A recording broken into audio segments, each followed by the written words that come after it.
Have you ever wondered what really keeps a huge, complex business from just falling into chaos? Well, the answer is usually hiding in plain sight. It's all about its policies and procedures. Think of it like the operating system for a business. It's the invisible code that guides every single decision and action. And today, we're going to decode it. Okay, picture this. You're at a super busy intersection. Cars are coming from all directions, but there are no traffic lights, no stop signs, nothing. What happens next? Total chaos, right? It's a mess of confusion, near misses, and probably a few collisions. Well, that is exactly what a business looks like without a clear set of guidelines. So that chaotic intersection gets us right to our first big idea, this constant battle between chaos and order.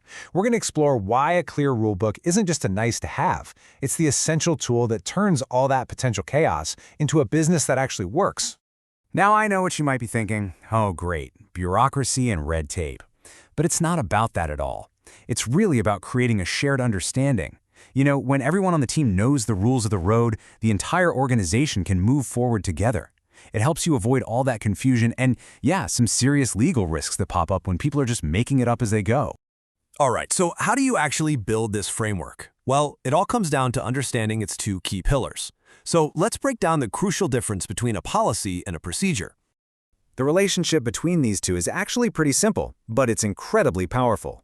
A policy is your compass. It sets the direction, telling you what you're supposed to do and why. The procedure, that's your map. It gives you the turn-by-turn, step-by-step instructions on how to actually get there. And here's the thing, one is pretty much useless without the other. So let's zoom in on policies. These are the big-picture statements that set the standards for how people should behave. A perfect, relatable example is a school's anti-bullying policy.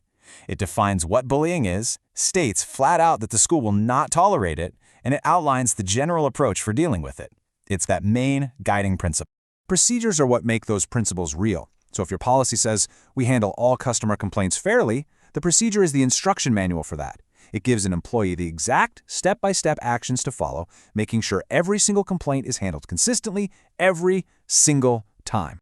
So, we know what they are, but why do businesses pour so much time and effort into creating them?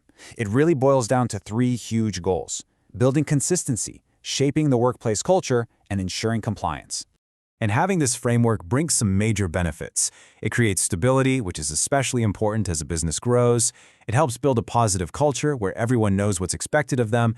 And crucially, it gives employees a clear guide for making decisions, which means managers don't have to look over everyone's shoulder constantly. That's a win-win. Now, while all of those benefits are great, one of them is absolutely 100% non-negotiable, and that's legal compliance. When you get right down to it, the most critical function of policies and procedures is to make sure the business operates within the bounds of the law.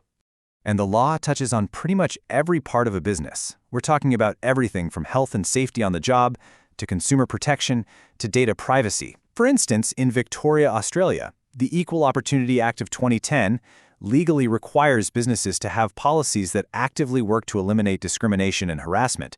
It's not a suggestion, it's the law. And failing to comply with these laws isn't just a minor mistake.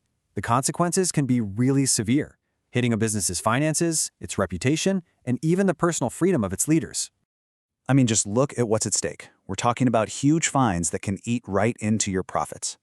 But in really serious cases of negligence, not being compliant can even lead to prison time for company leaders. That ultimate risk is exactly why legal compliance is such a powerful driver. Okay, enough theory. Let's move into practice and see how this actually works inside a real global company.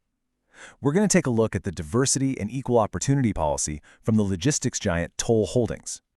The goal of their policy is crystal clear. It's not just some document sitting on a shelf. No, it's a tool that's designed to align the daily actions of thousands of employees all over the world with the core values of the business. And notice how the policy breaks its principles down into actual concrete commitments. It's not just about saying, hey, we value diversity. It's about a tangible commitment to things like fair hiring, an inclusive environment, educating the staff, and even offering flexible work options.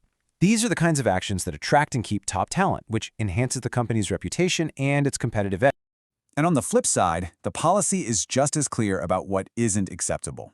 It explicitly names and bans behaviors like discrimination, bullying, and harassment. There's no ambiguity here, no room for interpretation. The message is simple. These actions will not be tolerated, period. And this is where the procedure comes in to make that policy actionable. If someone feels the equal opportunity policy has been breached, there's a clear step-by-step process to follow.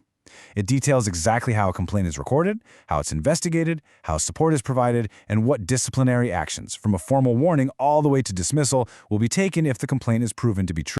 But creating these documents is really only half the battle. It's so important to understand that they are not carved in stone. They have to be a living framework, something that's constantly adapting to avoid becoming obsolete. A set-it-and-forget-it approach is just plain dangerous. Laws are constantly being amended, and the needs of the business change over time.